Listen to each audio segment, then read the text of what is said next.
감사합니다. 오늘 간증해 주실 선교사님은 말레이시아에서 선교를 하시는데 밀림 지역이죠. 밀림 지역에서 이렇게 선교를 하신 선교사님이시고 지금 교회가 한 120여 교회 이렇게 개척을 쭉 하셨답니다.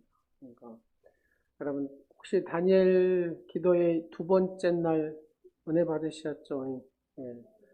그래서 선교사님을 그때 제가 은혜를 참 많이 받았어요. 그래서 선교사님 모셨으면 좋겠다고 기도를 하고 있었는데 이게 절묘하게 하나님이 시간을 맞춰주셔가지고 선교사님 모시게 됐습니다. 우리 선교사님 나오실 때 박수로 환영했습니다.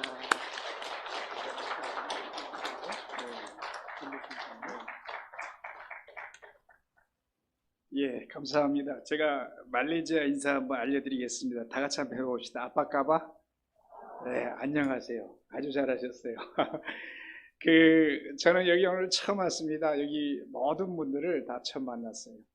근데 목사님께 좀 이렇게 여러분에 관해서 잠깐 들어보니까 저는 이상하게 하나님께서 이 문제 있는 교회, 또 막 치유가 필요한 교회, 이런데 개척교회 이런 데로 많이 보내셨는데 오늘은 달라요. 하나님이 저를 축복하셔서 여러분이 굉장히 건강하시고 너무 수준이 있으시고 제가 이 메시지를 좀 받아야 되겠다 이런 생각이 들어요. 오늘 이렇게 수준 높으신 분들과 함께 예배를 드리게 돼서 정말 제가 아주 감사를 드리고 아주 행복합니다. 또 어젯밤에 제가 광주에 도착했는데 두 가지 감동이 와서 잠을 못 잤어요. 우리 박종헌 우리 선교부장님이 서울에서 여기 교회를 다니신대요. 아셨어요? 예. 보통 광주에서 서울로 교회 다니는 것은 그것은 이해가 돼요. 수준 높은 대로 뭐 문화적으로. 근데 이 서울에서 그것도 온누리교회 옆에서 서울 온누리교회 옆에서 광주 온누리교회 다니신다는 거예요. 그래서 제가 한번 오늘 예배 끝나고 말레이시아로 다니면 어떠실까 한번 얘기를 해보고 싶어요. 또 하나는 사모님이 전도를 하신다는 거예요. 우리가 이분이 필요해요, 말레이시아가. 이분이 또 말레이시아 오시면은 자동적으로 선교가 되지 않을까. 참 여러분 감동을 주셔서 너무 감사를 드리고 또 목사님 이렇게 지키시는 강단을 쉽게 주셨어요. 제가 정말 송구한 마음으로 섰습니다. 우리 한국이 기적의 나라입니다. 여러분 6.25 때 완전히 부산까지 잿더미가 되어버렸습니다. 그때 우리 한국 군인만 60만 명이 죽었어요. 북한 군인이 80만 명 죽었습니다.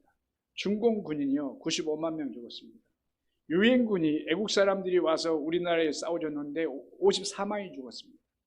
엄청나게 죽은 겁니다. 그리고 또 우리 남한 민간인이 99만 명이 죽었어요. 그리고 북한 민간인이 80만 명 죽었습니다. 이거 토탈 하면 약 450만 명이 죽은 거예요. 완전히 주저앉았고 애국의 원조가 없이는 살 수 없는 나라였습니다. 그런데 여러분 세계를 깜짝 놀라게 한 게 88 올림픽입니다. 이 애국 사람들이 믿지를 못했습니다. 어떻게 니네가 올림픽을 해? 그런데 한강의 기적이라고 그 사람들이 얘기를 했어요. 88 올림픽이 끝나니까 전 세계가 한국을 오라고, 한국 사람들 들어오라고 비자를 풀어줘 버립니다. 그러면서 선교사들이 전 세계로 나가기 시작을 해요. 저도 이제 선교사로 나간 거고. 그래서 이제 몇몇 성공학자들이 이걸 분석을 했어요. 한국에 어떤 자원이 있는가? 도대체 이 38년 만에 세계적인 나라로, 세계 10위권의 나라로 성장할 수 있는 비결이 있을 것이다. 연구를 했습니다. 그런데 해답이 없어요. 그래서 결론을 내렸는데 이것은 하나님의 은혜다. 하나님의 은혜가 아니고는 될 수가 없다. 여러분, 그런데 이 배경을 찾아보면 영적으로 또 돌아옵니다. 그 영적인 배경이 선교사들입니다. 1832년에 최초로 독일의 구출라프라고 하는 의사가 한 달 동안 한국을 지나가요. 그러면서 선교를 했어요. 그리고 1866년에 토마스 선교사가 들어오다 죽어버립니다. 그런데도 계속 선교사들이 들어오는 거예요. 그래서 선교사들이 정착을 했는데 이 선교사들이 굉장히 수준 높은 사람들이에요. 또 젊은 사람들이 24살, 토마스 선교사는 27살이었어요. 이 사람이 죽어버린 거예요. 이 선교사님들이 참 수정 있는 분들이 오셔서 전도를 떠나셔요. 그래서 어느 선교사님이 지방에 전도를 갔습니다. 갔는데 어느 집에서 외국인을 이 귀신처럼 생겼잖아요. 이분을 영접해 준 거예요. 그리고 한국식으로 반찬을 대접해 준 거예요. 거기에 한국 사람들이 고추에 고추장을 찍어 먹지 않습니까? 음식이 다르니까 배탈이 나버린 거예요. 선교사가 그날 밤에 그 현지인 집에 자는데 막 속이 부글부글 끓으면서 탈이 나가지고 화장실에 가야 되는데 화장실을 확인을 못 해놓은 거예요. 방에 보니까 요강이 있어요. 여기다는 큰 걸 못 하겠지? 그리고 밖에 나가 보니까 장독들이 여러 개 있습니다. 이 큰 것은 여기다만 하구나. 근데 또 이 장독이 여러 개 있지 않습니까? 이건 개인인가 보다. 개인 것들, 작은 것은 아이 거고, 중간은 또 청년 거고, 나는 어른이니까 큰 거에다 봐야지 하고 봐버렸습니다. 근데 그게 된장 항아리였습니다. 이 주인이 애국인이 왔는데 내일 아침에 된장국을 끓여줘야 되겠다. 그래서 그걸 파다가 된장국을 끓인 거예요. 여러분, 우리 민족이 된장인지 똥인지도 모르고 살았던 민족이 우리 민족이에요. 정말 대단한 이 민족이지 않습니까? 그런데 하나님께서 이 민족을 쓰신 거예요. 성경은요, 개인을 부르셔요. 아브라함아. 그 다음에 민족을 사용하셔요. 우리 한 민족을 부르신 거예요. 그래서 이제 선교사로 하나님께서 세계 170개국 27,000명의 선교사를 보내신 거예요. 저는 이제 말레이시아로 갔는데 정글을 올라가요. 그런데 초창기에 제가 광주 사람들 굉장히 좋아합니다. 지산동에 있는 어느 교회가 제 후배 목사인데 청년들을 데리고 단기 선교를 왔어요. 이 목사인데 이 목사님, 우리 깊은 곳에 한번 들어가서 복음을 전하자. 그러면서 이제 정글을 들어갑니다. 근데 정글에는 거머리가 굉장히 많습니다. 이 이파리에 붙어서 이슬을 빨아먹고 사는데 실처럼 가늘게 생겼어요. 근데 이게 허리를 굽혀서 점프를 하면 7m까지 날아갑니다. 툭 튕겨 나갑니다. 피 냄새를 맡아요. 그런데 이 거머리가 아주 지능이 있어요. 맨 뒤에 가는 사람에게 딱 붙습니다. 앞에 가면요, 뒷사람 뛰어버리지 않습니까? 저는 절대로 뒤에 안 갑니다. 근데 우리 유 목사님이, 야, 청년들 앞에서 내가 맨 뒤에 갈게 하고 맨 뒤에 와. 피 볼 텐데 내가 그러면서 가는데 아니나 다를까 한참을 걸어가는데 선교사님 피가 납니다 그래요. 내 방이 물린 거예요. 타고 들어가서 여기서 피가 나는데 지혈이 잘 안 됩니다. 전쟁터에 총 맞은 것 같습니다. 거기서 겨우 뒤에 가니까 피를 먹어요. 그래서 저는 어디 가면요 절대 뒤에 안 앉습니다. 어디 세미나를 가도 항상 앞에 앉아요.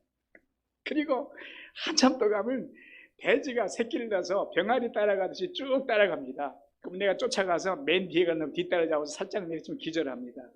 맨 뒤에 가니까 죽더라고요. 그래서 이제 도착하면요, 얼마나 예쁜 아이들이 있는지요. 구릿빛 피부 아십니까, 여러분? 구릿빛 피부가 반짝반짝 광이 납니다. 원주민 아이들이 그렇게 예뻐요. 그리고 눈이 쌍꺼풀이 커가지고 황소만 해요. 또 눈썹이 쫙 나오죠. 깜박하면 깜짝 놀랍니다. 막 바꾸고 싶은 거예요. 그런데 이 아이들에게 너 정말 예쁘다면 아니라고 그래요. 왜요? 이들의 미의 기준은 피부 색깔입니다. 나이, 주름살 아무런 상관없고 피부만 하얗면 다 미남, 미녀입니다. 그래서 권사님들 상관없어요. 오시면 제일 미녀고 제가 항상 거기서 제일 미남이에요. 저보다 미남 없습니다. 그런데 이들이 평균 수명이 40이에요. 그래서 제가 가서 35살에 갔는데 하나님 저 40까지는 살게 해주세요. 기도를 제목이었어요. 그래서 40을 사니까 그렇게 행복했어요. 평균 넘었다. 그래서 제가 60까지 살게 해주세요. 이 기도 제목이었어요. 그런데 이 18개 부족이 사는데 산을 넘어가면 바다가 나옵니다. 거기에 마메리 부족이 삽니다. 거기에 가는데 이 바다에서 고동을 잡아줍니다. 그러면 그 고동이 그렇게 맛있어요. 여러분, 그 전복보다 훨씬 맛있습니다. 왜냐면요, 나중에 알았는데 그 사람들은 사람이 죽으면은 천하 대장부, 지하 여장군 있지 않습니까? 그렇게 조각을 해요. 나무를 잘라서 사람 얼굴을 그려요. 그리고 시체를 묶어요. 그리고 바다에 빠뜨려요. 그러면 그 나무가 저승으로 데리고 간다고 믿어요. 그렇게 장례식을 합니다. 그러면 그걸 빠지면요, 이 바다의 고동들이 사람 시체에 붙어가지고 그걸 다 뜯어먹는 거예요. 그 고동을 제가 먹은 거예요. 그렇게 맛있습니다.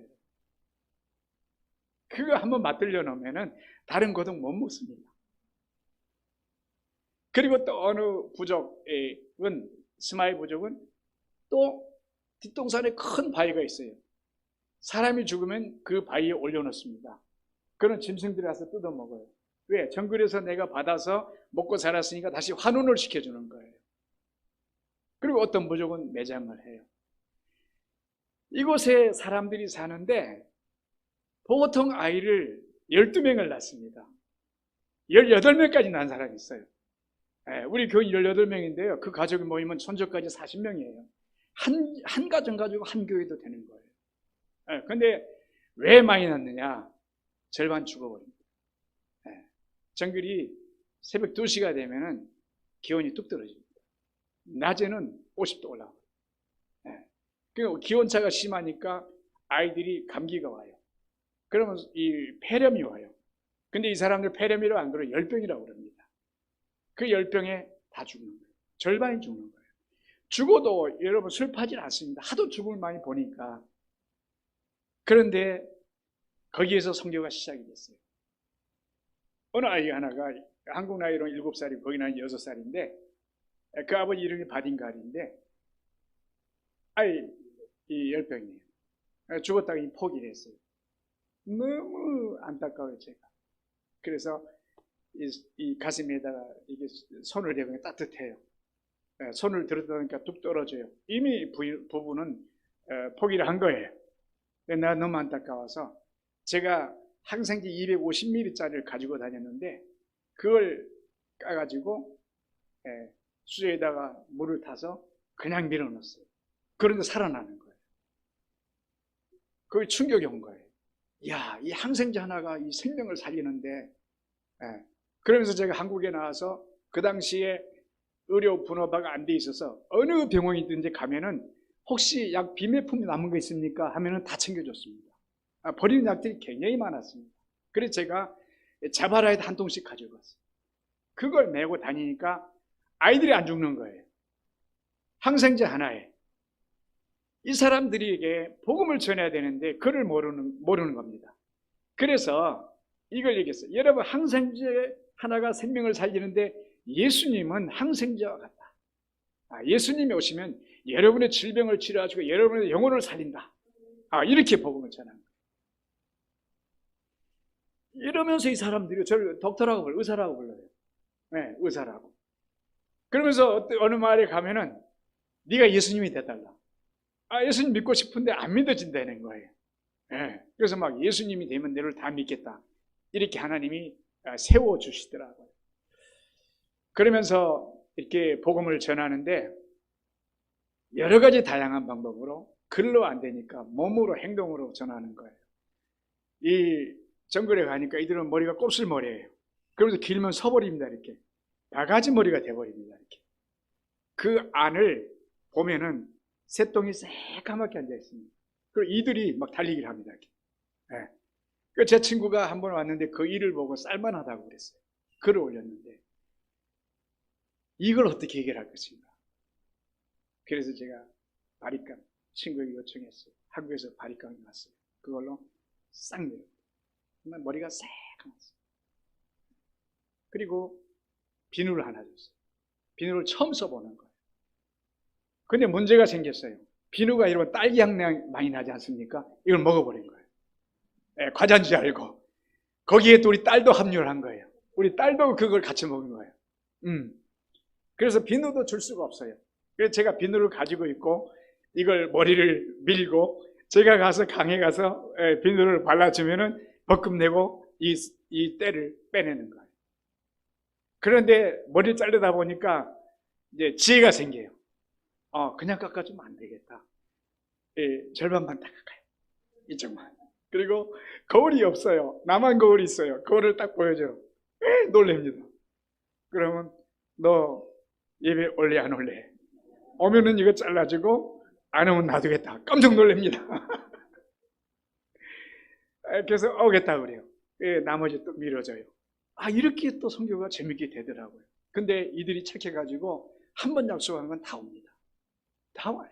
또 아주 많이 모입니다. 맨땅 예배죠. 맨땅에 수북히 모입니다. 이렇게 선교를 했어요. 이 몸으로 행동을 하는데 이들이 배고프다는 거예요.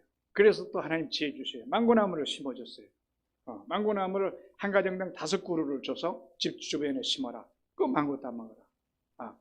그리고 또 시간이 가니까 이제 문명이 발달된 거예요. 우리가 물이 문제라는 거예요. 강물을 마시는데 늘 설사를 해요. 그래서 우물을 파달라는 거예요. 그래서 우물을 파줬어요. 그러니까 우물을 먹으면서 또 선교가 되는 거예요. 또 우물을 먹고 사는데 밤이 너무 깜깜해요. 아주 흑암이에요. 그래서 좀 어떻게 불을 밝힐 수가 없냐. 솔라를 해줬어요. 그러니까 솔라가 들어오니까 여러분 세상이 바뀌어버립니다. 여러분 불이 바뀌니까 세상이 바뀌더라고요. 그러면서 하나하나 이 발전해 나가는데 얼마나 행복하겠습니까? 사람들이 저한테 고생했다는데 아니에요 여러분.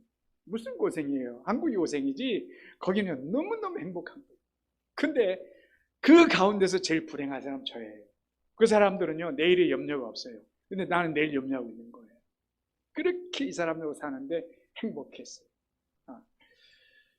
이렇게 이제 복음을 쭉 이제 전해 가는데 문제가 생겼어요.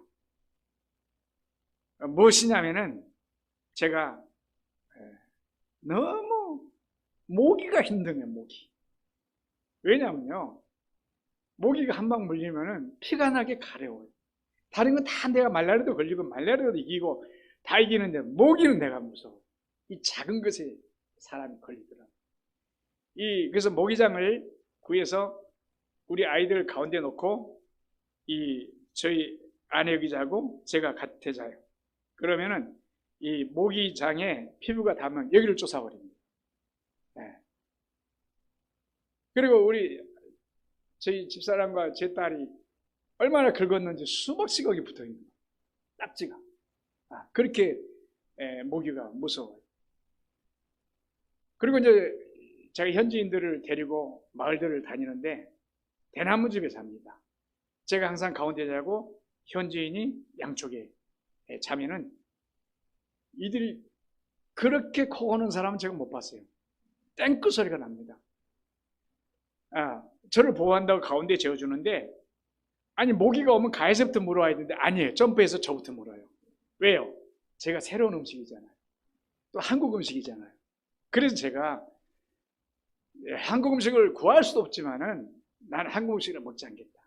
현지 체질을 만들겠다. 그러면서 한국 음식을 다 금지시켰어요. 만약에 한국에서 선교팀이 온다 그러면 선교사님 김치하고 된장 가지고 갈 거예요? 아니요. 거절했어요. 왜요? 그래 다 어디 필리핀 가져라고 그러던데요. 아니 그게 바로 식품이라 그게 만약에 비행기 터져버리면 비행기 폭파돼 버립니다. 안 됩니다. 제가 막 이러면서 거절해가지고 어느 날 한국 나와서 병원을 갔는데 의사 선생님이 이상하다는 거예요. 아니 한국 사람 체질이 아니라는 거예요. 그때 제가 굉장히 행복했어요. 야 현지 체질이 됐구나. 드디어 성공이다. 그래서 왜 이 한국 사람이 아닙니까 했더니 제 피하 지방의 두께가 다르다는 거예요. 더위에다 땀에 빠져버린 거예요. 그래서 현지인이 돼서 사는데 이제 한국에 와서 있으니까 또 한국 사람 체질이 되는 거예요. 그러면서 거기에서 늘 문제가 설사를 이 손으로 받아놓고 아무리 잘 씻어도 손톱에 이 세균들이 남습니다. 또 이 아카시아 종류가 있어요. 그걸 쭉쭉 훑어요. 그래가지고 뜨거운 물에 데쳐가지고 소금 뿌려서 그거하고 먹어요. 먹으면은 순간 뭐가 쓴맛이 쫙 나옵니다. 이 벌레가 그 아카시아 나무를 똘똘 말고 있는 거예요. 그게 모르고 먹으면 굉장히 보약이랍니다. 그거 먹죠. 또 강물 마시죠. 늘 설사를 하는데 제가 7년째 암에 걸렸어요. 근데 한국에 병원에 갔는데 수술 불가라는 거예요. 메인 암이 14cm예요. 이미 늦었어요. 이 배를 갈라도 이건 어려워요. 그냥 닫을 가능성이 너무 높아요. 그래서 수술을 안 하기로 했어요. 차라리 고통을 줄이자. 그런데 이 장이 이렇게 대장이 있는데 암으로 다 나가버려요. 못 내리가. 그래서 응급으로 수술하고 제가 말레이시아 원주민들에게 작별 인사를 하러 갔어요. 뭐 이 복대를 세 겹 하고 죽을 수도 있으니까 그래도 작별 인사를 하자. 갔는데 거기서 기적이 일어났어요. 배를 30cm 갈라버리면 목소리가 안 나옵니다. 안 나와요. 숨소리밖에 안녕하세요. 이리 오세요. 이렇게 나옵니다. 그런데 제가 왔다고 원주민들이 쭉 모였는데 제가 거기에서 메시지를 하는 거예요. 거기서 제가 감동을 받았어요. 제 목소리가 안 나오니까 원주민들이 조용하게 귀를 기울이면서 저에게 다가오는 거예요. 옛날에는 그랬어요. 제가 조용히 하세요. 떠들지 마세요. 들으세요. 막 큰 소리 쳤습니다. 그러면 더 반응이 부딪혀요. 근데 제가 힘을 빼니까, 제가 약해지니까 이들이 다가와서 메시지를 듣고 그 마을에서 목사가 7명이 나왔습니다. 여러분, 오늘 왜 부딪힙니까? 왜 문제가 일어납니까? 내가 강해서 그래요. 사람은요, 약한 것을 동정하게 돼 있어요. 내가 내려놓고 힘을 빼니까는 막 사람들이 도와주는데 그때부터 복음이 불타기 시작하는 거예요. 그러면서 그때 개척이 막 된 겁니다. 그래서 120개가 넘는 교회를 세운 겁니다. 스포츠 선수들이 가장 힘든 게 뭐냐? 힘 빼는 거라고 그럽니다. 힘을 빼면 쫙 나간다는 거예요. 오늘 우리 삶에서 여러분 너무 힘이 들어가 있어요. 내가 누군데, 내가 어떤 사람인데, 이게 아니에요. 힘을 빼버리면 편안해져요. 말이 자유로워져요. 그리고 소통이 되게 돼요. 하나님이 그걸 요구하시더라고요. 그러면서 2주가 됐는데 한국에서 또 선교팀이 왔어요. 제가 잘 걷지도 못합니다. 오토바이 뒤에 타고 이렇게 붙어서 갑니다. 통역을 해야 돼요. 통역을 해야 되는데 목소리가 안 나와요. 안 나오는데 정말 이 사람 목소리는 커요. 메시지할 한국 분은. 근데 저는 여러분 이렇습니다. 그런데 여러분 작은 소리에 귀를 기울입니다. 사람은 심리가 그렇다. 큰 소리를 듣는 게 아니라 작은 소리를 듣더라. 그래서 제가 여기서 힘을 빼는 작업을 했어요. 그러면서 하루하루 살아가면서 문제가 생기죠. 암수술을 배를 갈라놓고 아직 이게 마르지도 않았는데 피가 넘어오고 복수가 차고 그러죠. 그때 딱 한 가지 주님께 기도하는 거. 뭐 크게도 안 하는 거. 그냥 내가 손 얹고 예수 이름으로 복수에 발리지. 예수 이름으로 피 한번 주지. 근데 의지할 것이 없으니까 목소리는 작지만 이게 너무 강렬해요, 여러분. 진심이에요. 이게 내 마음이 들어가요. 내 모든 것이 들어가요. 그러니까 기적이 일어나더라고요. 우리가 막 기도해달라고 그래요. 그래서 기도해줘요. 어떤 분은 치료가 돼요. 어떤 분은 걸어요. 우리 현장에서 눈도 떠요. 눈을 떠요. 근데 어떤 분은 그렇게 열정적으로 해도 안 돼요. 왜요? 그 마음을 담지 않는 거예요. 그분이 마음만 우리에게 준다고 하면은 역사가 일어나는데 허공을 치고 나오는 거예요. 부딪히고 나오는 거예요. 그래서 이 마음이 굉장히 중요하더라고요. 그리고 또 하나 중요한 게 뭐예요, 여러분? 가장 무서운 병이 암이고 더 무서운 병이 있대요. 심장이에요. 암은 걸리면은 이렇게 죽음을 준비하는 시간이라도 있는데 심장병은 여러분 바로 죽지 않습니까? 제 친구 목사가, 친구 선교사가 5월 달에 코로나 때문에 한국 나왔다가 치과 다 하고 그날 밤에 죽었어요. 심장이 났어요. 근데 언주민 마을에 흐르는 물은 석회색입니다. 석회. 마사토 흙을 쓸어내려오면서 석회색인데 받아놓으면 뿌예요. 그러면서 밀가루처럼 석회색이 가라앉아요. 그걸 먹으면요 몸속에 석회가 끼어버려요. 저는 CT를 찍어보면 등이 하얗게 나옵니다. 이 석회가 끼어가지고 안 빠져나갑니다. 그런데 문제가 하루 종일 화장실을 한 번도 안 갑니다. 소변을 한 번도 안 갑니다. 왜요? 땀으로 다 빠져나가 버립니다. 그러면 이 피가 수분을 필요로 해요. 그래서 수분을 막 끌어오는데 이 뼛속에 있는 칼슘까지 끌어옵니다. 그러면서 혈관에 석회를 이렇게 쌓이게 만들어요. 그래서 석혈관이 됩니다. 제가 석혈관이에요. 석회가 혈관을 막아가지고 이거 막으면 심장마비 죽는 거예요. 그래서 제가 지난달에도 병원에 가서 혈관 타고 들어가서 기계로 석회를 깨내요. 참 너무너무 이 과학이 발달돼서 이게 쫙 깨고 쫙 빼냅니다. 그래서 또 살아요. 그 막히면 너무 아프거든요. 등이 막 등 좀 때려주세요. 때려도 안 시원하거든요. 가슴이 너무 아프거든요. 심혈관 여러분 아시죠? 그 막히면 죽는 석회가 끼어서 깨내는 거. 이런 우리가 이제 상황인데 이런 현지에서 선교를 하는데 주님께서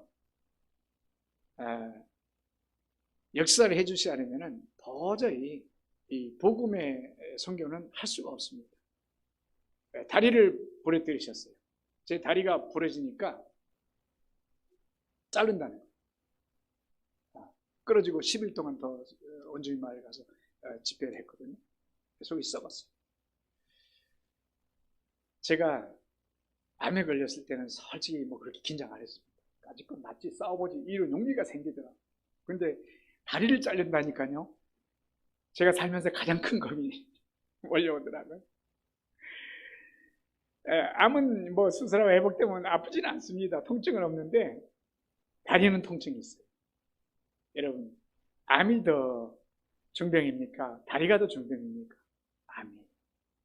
근데 사람들은 작은 통증에 반응을 합니다. 우리 삶이 그래요. 영혼의 일도 그래요. 영혼의 일은 뭐 죽지 않는 거니까 별로 반응하지 않습니다. 근데 영혼의 일이 중요합니다. 작은 일에 아픈 것에 또 외관에 또 관계에 우리가 반응하지만 그게 아니에요. 다리가 아프니까 얼마나 내가 반응을 하는지. 근데 또 다리를 기적적으로 살려냈죠. 여러분 이게 회복의 은혜고 치유의 은혜입니다. 이 하나님께서 우리에게 놀라운 그 능력을 주셨는데 권능이라는 거예요. 권능이라는 거예요. 예수님이 선교사셨어요. 선교사와 목사는 차이가 있습니다. 선교사는 오늘 본문 읽으셨듯이 도시와 마을에 두루 이 마을에 가서 교회 세우고 복음 전하고 떠나요. 이 마을에 가서 교회 세우고 현지인 세우고 떠나요. 이게 선교사예요. 정착을 하는 게 목회자예요. 목회자는 이 강단에서 양육을 해서 선교사를 보내고 후원을 해요. 다릅니다. 근데 예수님이 한 교회를 지키신 게 아니라 다니셨으니까 선교사셨어요. 그래 해당해서 가르치셨어요. 안 되니까 저도 몸으로 가르쳤어요. 그리고 복음 전도, 천국 복음을 전파하시고, 그리고 모든 약한 것을 고치시고, 여기서 제가 말씀을 잡습니다. 그래, 다리가 부러져도 주님이 고치신다 했는데, 그러면서 제가 믿음으로 이 마음속으로 먼저 세워놓은 거예요. 그 마음이 세워지니까 육신이 세워지더라고요. 그래서 이제 이 권능으로 제가 이제 싸워 나가는데, 주님이 12제자를 부르사 권능을 주시니라 그랬잖아요.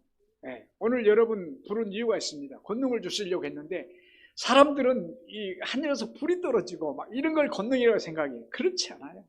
제가 해보니까 작은 권능, 피, 복수, 다리, 여기에 주님의 권능이 들어가니까 회복이 돼요. 살아나요. 소생한 역사가 있어요. 제가 지난주에 어느 유치원에 가서 이렇게 예배 인도를 해주고 왔습니다. 그런데 끝나고 원장님께서 저희에게 식사 대접을 하는데 식사 대접하면서 그 얘기를 하셔요. 선교사님, 600명의 원생인데 거기에 보살의 자녀가 있습니다. 근데 이 보살의 자녀를 맡은 선생님이 눈을 마주치면은 뚝 뒤로 놀라서 떨어져서 허리를 다쳤습니다. 그래서 이 원장님이 예수를 믿으니까 사탄아 물러가라 해가지고 잠잠해졌습니다. 이 얘기를 하시더라고요.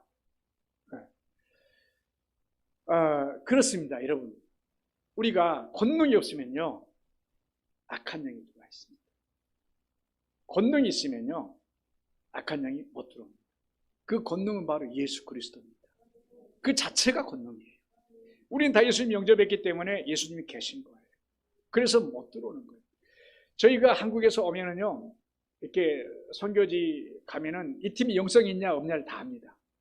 왜냐하면 말이죠, 문화 선교팀이 오면요, 예배를 드려도 귀신이 절저 발작을 안 해요. 근데 영성 있는 분들이 오면요, 이렇게 예배 드리다 갑자기 와 하고 발작해서 쓰러져서 빙빙 돕니다. 모든 말이 다 그렇습니다. 왜요? 거기는 무당이 지배하기 때문에 그 무당의 밑에서 귀신들이 역사하는 거예요. 저도 이게 싫어요. 근데 귀신 들어오면 쫓아내야 됩니다. 쫓아내야 되는데 한국 사람들은 다 예수님을 영접했기 때문에 들어오지 않습니다.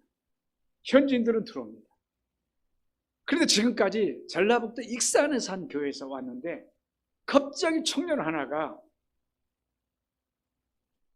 귀신이 들었어요. 이게 뭐지? 그리고 자기 입술을 다시 깨물어, 이빨로 깨물어 피가 막 폭발적으로 나오는 거예요. 그래서 수건으로 물려놨어요. 그리고 예수님은 나가 하고 쫓아냈어요. 쫓아내고 울면서 자기가 얘기하는데 이 아이는 예수를 안 믿는 아이예요. 축구를 너무 좋아해서 교회를 안 다니고 축구만 줄려 하는데 친구들이 해외 여행 간다니까 따라온 아이예요. 예수님이 없는 깡통이에요. 그러니까 돌아버린 겁니다. 그래가지고 이 아이가 거기서 예수님을 영접하고 한국에 돌아와서 새벽기도, 수요기도, 철야, 전 예배를 다 나옵니다. 그런데 또 축구 친구들이 불러냅니다. 그래서 또 돌아가 버렸습니다. 여러분, 신앙을 한 번 우리가 영접하는 것이 아니고 신앙은 죽을 때까지 가는 줄다리기 싸움이에요. 그래서 이제 이 친구가 그냥 또 돌아갔는데 또 귀신이 또 들어옵니다. 한 번 들어온 집은 통로가 있습니다. 그래서 영적으로 괴롭혀서 혼란한 삶을. 오늘 저희는 예수님을 끝까지 모시고 있다면 그게 바로 권능의 사람들이 되는 거예요. 저희 우르부르라는 말이 있는데 맏아네스라는 친구가 있습니다. 등치가 굉장히 큽니다. 아주 크고. 근데 이 친구는 성격이 아주 개팍해요. 그리고 예수 믿는 걸 아주 싫어해요. 제가 강주 사람들을 좋아하는데 강주에서 선교팀이 왔어요. 아주 깡다구가 있어요.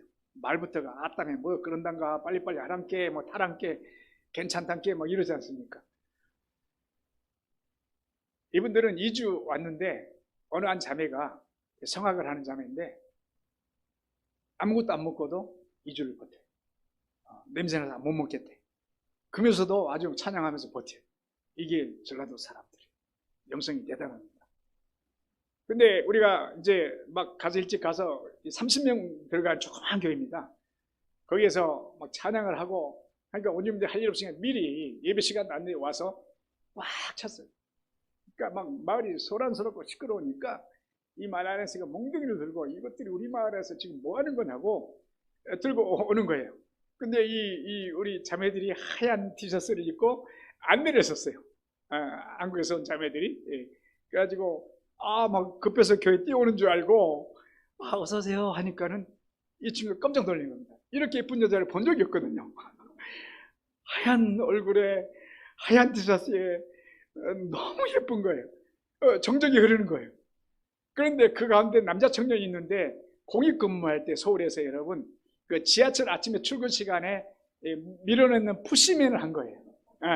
그래가지고 이 친구를 잡고 이미 교회가 차서 들어가지도 못하고 다 서서히 있어요. 근데 이 친구를 푸시맨이 밀어넣은 거예요. 밀으니까 땀에 미끄러우니까 쭉쭉쭉 해서 가운데 들어간 거예요. 그리고 찬양을 막 서서 앉지도 못하고 하는데 막 뛰면서 찬양을 해요. 열기가 굉장합니다.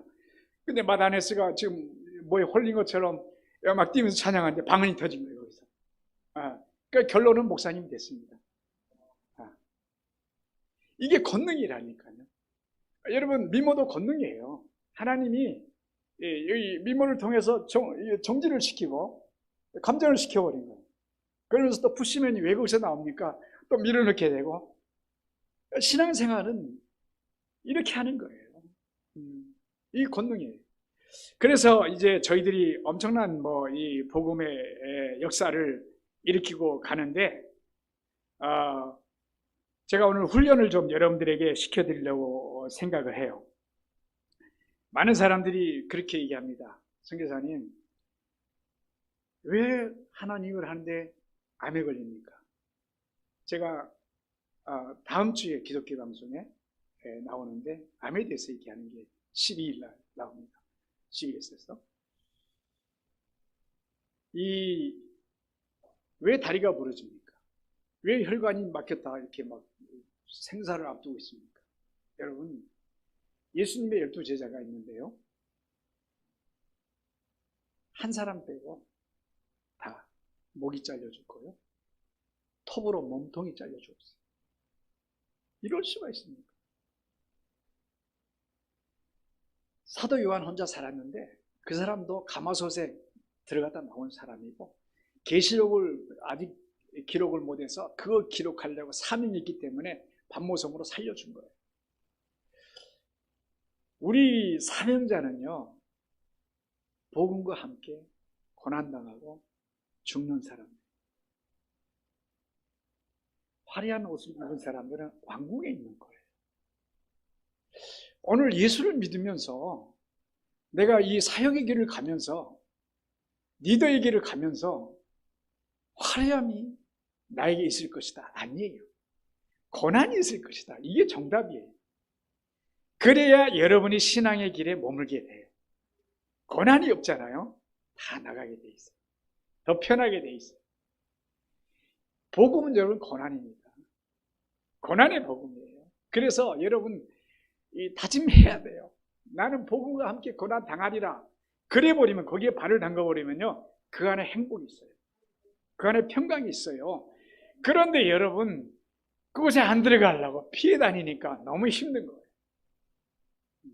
그리고 이 고난에 여러분이 몸을 담가 버리면은 하나님께서 쭉쭉쭉 문제들을 풀어주시는데 거기에 놀라운 기적들이 있어요. 제가 저희 딸 얘기 하나만 할게요. 저희 딸이 괴짜예요. 고등학교를 2년 만에 졸업했어요. 너무 고생했어요. 유난히 얘는 이가 많이 탔어요.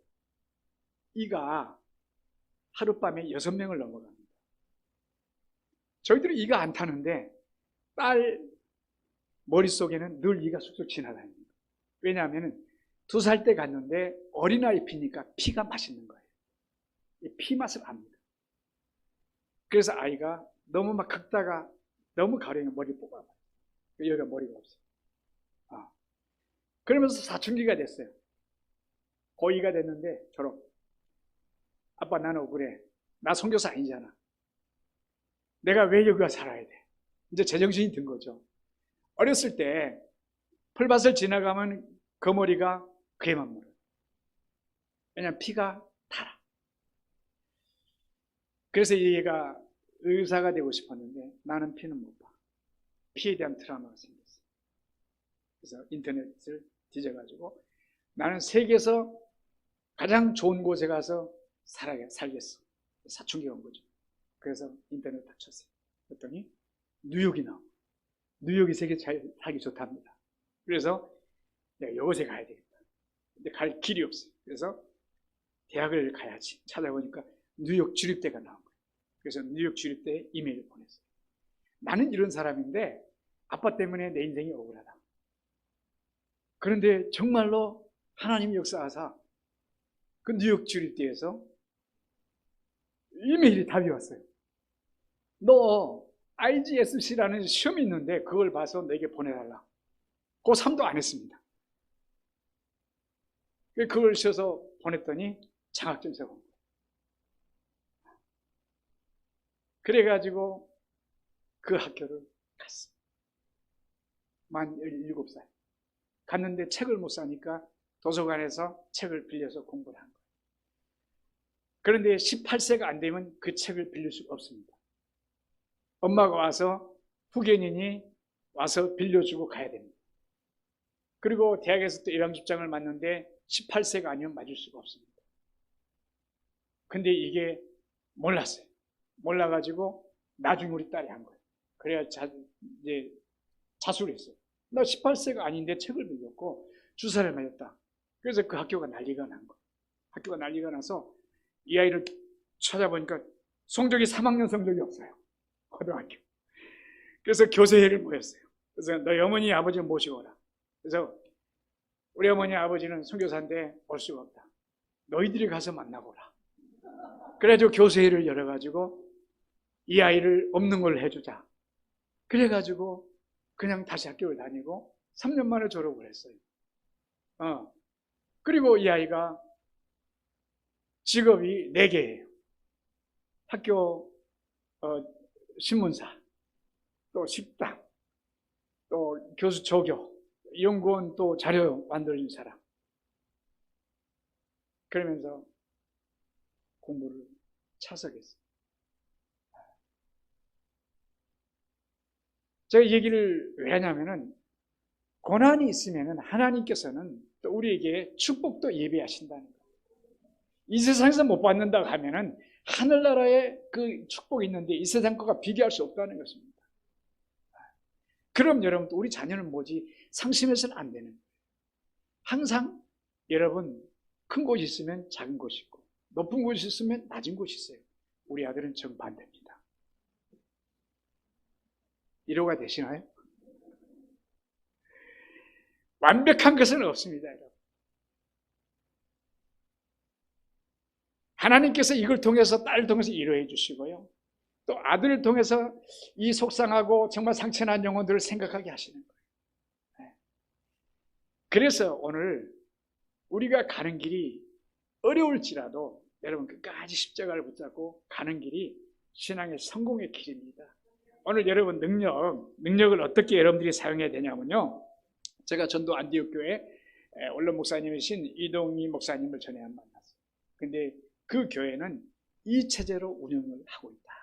그래서 제가 적었는데 그 교회는 모든 성도가 8가지 파트에 소속이 돼야 됩니다.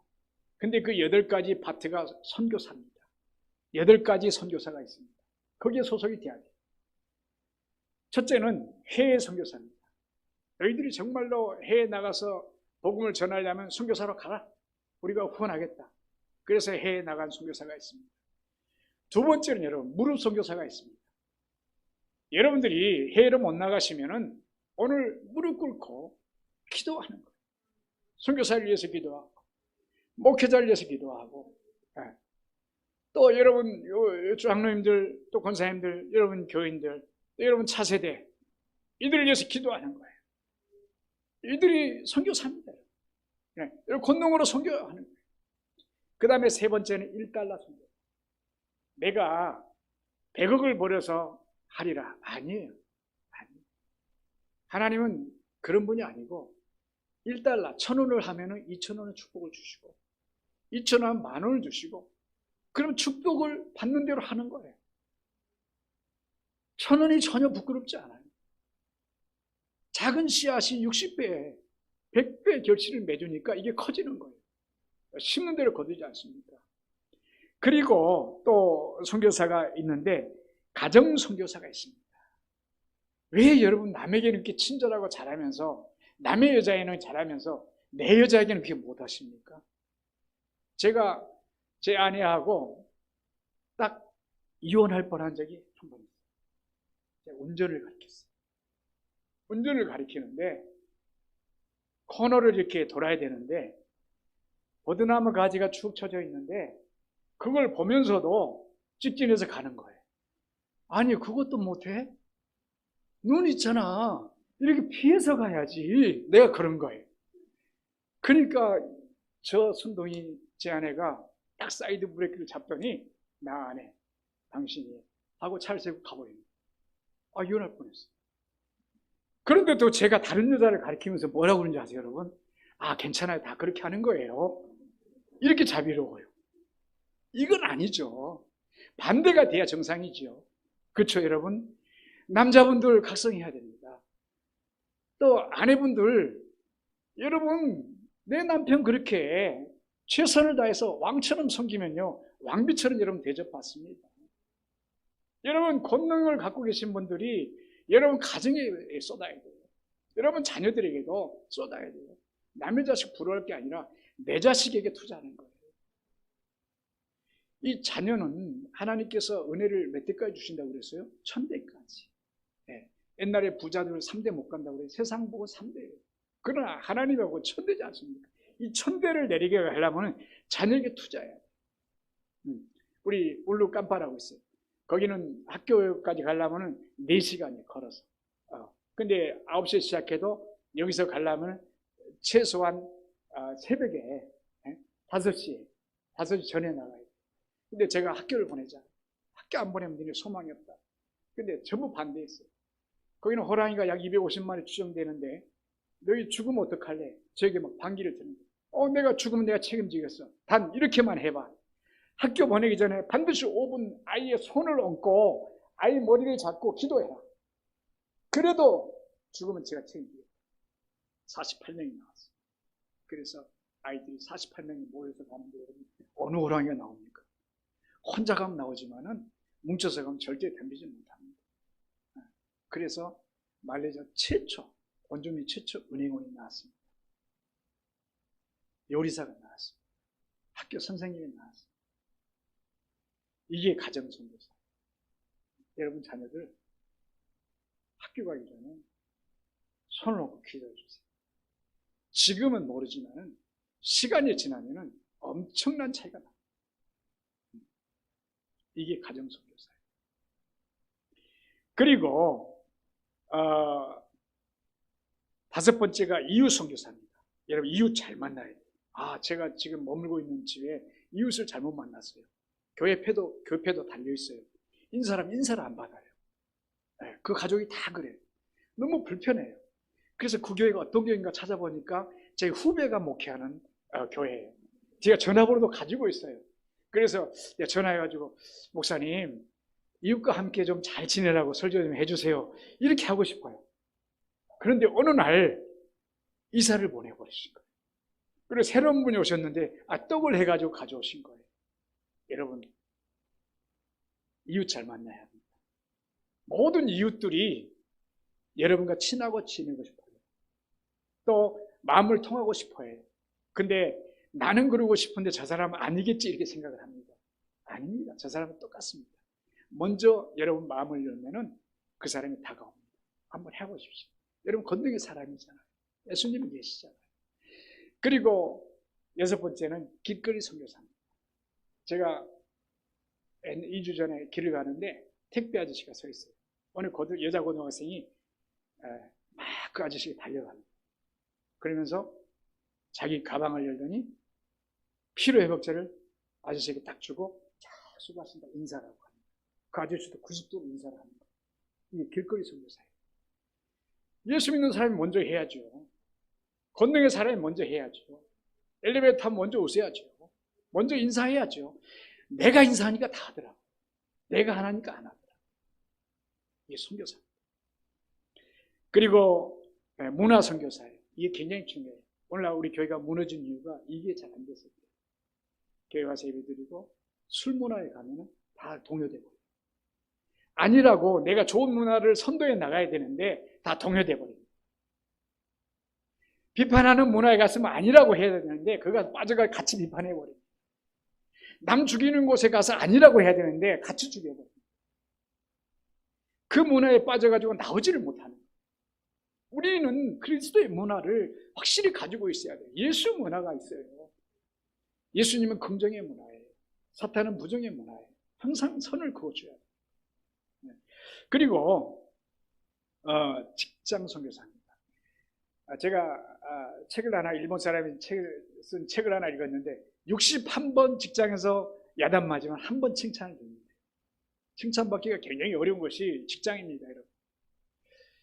이런 곳에서 내가 분위기 메이커가 된다는 거예요. 내가 먼저 섬기고, 내가 먼저 어려운 일을 하고, 내가 먼저 좀 더 일하고, 내가 먼저 좀 봉사하고, 이게 선교사. 어째요, 여러분? 동의가 되지 않습니까? 네. 예수를 믿는다는 것은 큰 것이 아닙니다. 이미 우리는 예수님의 권능을 갖고 있는 사람들이기 때문에 작은 것만 타치해도 기적이 크게 일어나요. 우리 바총 얘기 하나만 하고 마치겠습니다. 우리 바총은 아이리드낙이라고 하는 마을에 사는데 무당이 저를 불러서 천가 6명의 아이를 있는데 이제 애들 교회로 데리고 가라는 거예요. 우리 신은 작은 신이고 너희 신은 큰 신이다. 무당이 압니다. 그러니까 너도 가자니까 자기는 무서워서 못 간다. 그 집에 들어가 보니까 대나무 집인데 바위를 하나 놓고 2줄 검은 줄 빨간 줄 실을 넣고 풀을 꽂아놨어요. 그 신이에요. 내가 치워줄까 고개 끄덕해 불에 태워버렸어요. 그리고 거기에 교회가 세워졌어요. 전라도 장성의 어떤 27살 먹은 청년이 교통사고로 죽었는데 죽고 나니까 700만 원이 나왔어요. 어느 선교사님은 후원해줬어요. 그 선교사님이 교회를 질 데가 없어서 저에게 준 거예요. 그래서 거기다 교회를 지었어요.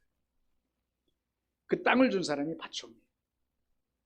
그 아들이 리준인데 제가 신학생을 뽑을 때 목소리가 작으면 뽑지 않습니다. 왜냐면 마이크가 당시 없으니까 목소리가 들리질 않아요. 목소리가 너무 적어요. 그래서 내가 탈락을 시키면 또 오고 또 오고. 그래서 지금은 우리 전체 우리로 하면 노예 같은 노예장이 됐습니다. 결론은. 그리 약한 자를 하나님이 사랑하시더라고요. 그 아버지 바총이 장님이에요. 장님.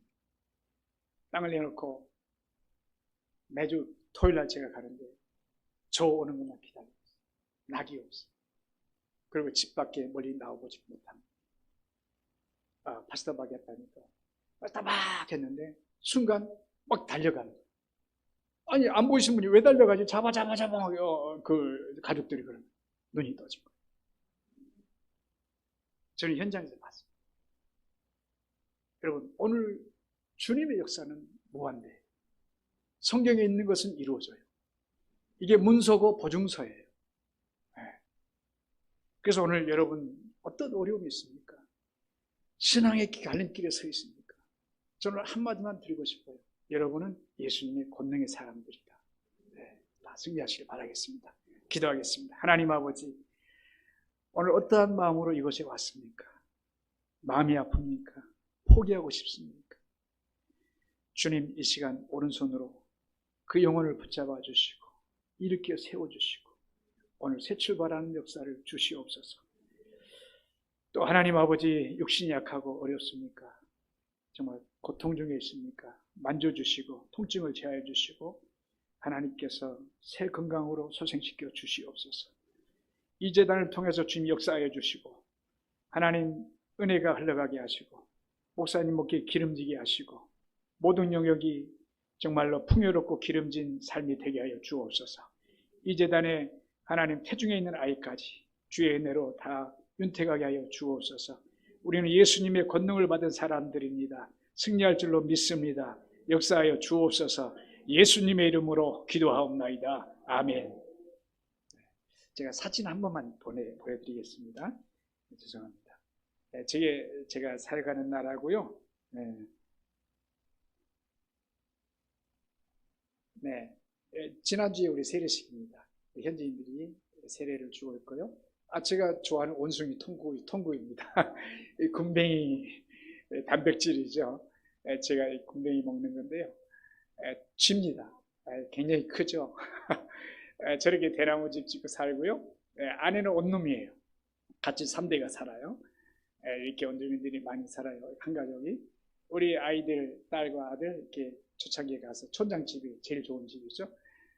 맨 땅에서 이렇게 예배드리고 여기 복음을 기다리고 있고요. 이 촌장 예수를 안 믿는데 결국은 영접을 시켰어요. 그리고 교회를 세웠어요. 무당인데 처음으로 그 마을에서 예수를 믿은 사람이에요. 남자 무당입니다. 이름이 파제로입니다. 우리 신학생들입니다.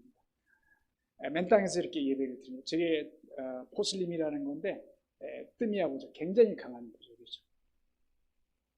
대나무 교회로 지내는데 너무 좋아요. 이렇게 살짝 흔들면 저게 흔들려서 춤이 춰져요. 찬양할 때 아주 좋은 교회입니다. 염소농장도 해보고 치솔도 우리가 보고 또 하고. 저 위에가 가장 높은 마을이에요. 더 이상 마을이 없어요. 하늘을 젖동네인데 저기 교회가 세워졌어요. 이렇게 태권도도 한국 청년들은 보여주고, 우물도 우리가 파주고, 솔라도 가가지고요. 사냥도 가고, 제가 사냥이 굉장히 좋아해요. 독침이에요, 저기. 피에 독이 닿으면 죽습니다. 사람도 죽습니다. 원숭이도 잡아왔어요.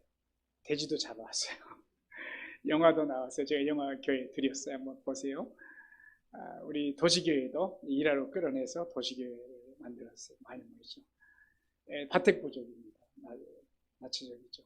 뜨니아부족, 스마일부족, 말레이부족, 부족들이 굉장히 많습니다. 세례식을 물에 가서, 말레이시아 전 교회는 통일을 했어요. 그냥 물에 가서 침례를 주자. 장로교도 다 그렇게 줍니다. 저 말 새로 찾았는데 가다가 그 머리가 못 밀었어요. 이게 100번째 교회입니다. 이게 성탄 추리도 우리도 처음으로 한 거죠. 원주민들이 처음 추리 본 거예요. 쌀도 보급하고요. 저게 독일 선교사가 이제 지어져서 무너진 교회인데 제가 다시 지었어요. 101번째 교회, 베베데로. 이렇게 짓죠. 인도네시아에 제가 왔다 갔다 타고, 이분도 우리가 수술해 줬어요. 피부병이 굉장히 많고, 성교병원을 우리가 만들었어요. 성교병원. 현지 병원을 준 거예요, 저희에게 성교병원으로. 그래서 성교병원을 제가 쓰고 있어요. 앰뷸런스도 주고, 현지인이 학교도 하고 있어요. 해교권이죠. 크리스찬 학교 하고 있습니다. 장교도 하고, 아침 난민학교도, 유엔 난민학교도 하고 있어요. 미국에 보내죠. 교육에서. 원주민 마을에 학교 못 가는 학교 하고요. 미용사, 아까 보이지 않습니까? 저도 밀어버립니다. 망고나무도 심고, 학교도, 학교 없는 데는 학교 보내기도 하고, 신학교, 저 건물을 현지인이 지어주고, 중국 사람이 저를 지어서 쓰라고 줍니다. 신학교입니다. 저걸 무료로 지어준 거죠. 우리가 막 복음이 마을에, 타운에다 들어가니까 해교도들이 저 전단지에 한국 사람 공격해서 잡으라, 체포하라 이런 전단지를 막 뿌리고 그래요. 감사합니다.